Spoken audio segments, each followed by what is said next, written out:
BMW explains why i7 and 7 Series are nearly identical. BMW doesn't want customers to make an uncomfortable choice. BMW and arch-rival Mercedes-Benz have taken two different approaches to launching electric flagship models. On one hand, BM's i7 pictured looks almost exactly like the new 7 Series, and the two sedans share a platform. On the other hand, the Mercedes-Benz EQS is unrelated to the S-Class in terms of design and in terms of architecture. BMW design boss Adrian van Hooydonk explained this decision. That was a deliberate choice. We feel that electric mobility is going to happen, but nobody knows how quickly. So, we felt that if we were to combine luxury and electric in one vehicle, that would be beneficial, because otherwise, in the near future we might force our customers to make an uncomfortable choice. Am I modern? Do I want to go electric? Or do I want a certain comfort and space?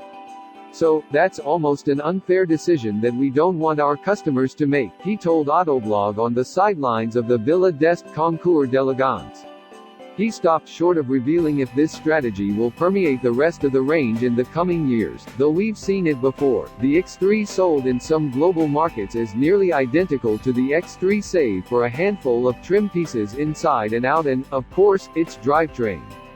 The i4 and the 4 Series Grand Coupe are very similar, too. However, some electric BMW models, like the X, have no gasoline-powered counterpart. Speaking of design, the front end that the i7 and the 7 Series share falls in line with a design language inaugurated by the facelifted X7, but it's not a look that's going to extend to the rest of the range. Don't expect the next generation 3 Series to look like a 7 that shrunk in the wash. So-called Russian doll styling isn't what Van Hooydonk hopes to achieve as he overhauls the rest of the lineup and adds new cars. We are going to offer more variety in the character of the vehicle. It's not going to be one design language applied to all of our vehicles. Our lineup is quite large right now, so we feel that we need to get these vehicles in character to the specific customers, because there are always different competitors in each segment. You could say, in broad terms, that the 7 Series represents that philosophy at the top end, in the luxury segment, but we will do that all across the board. Things like grills and headlights will vary.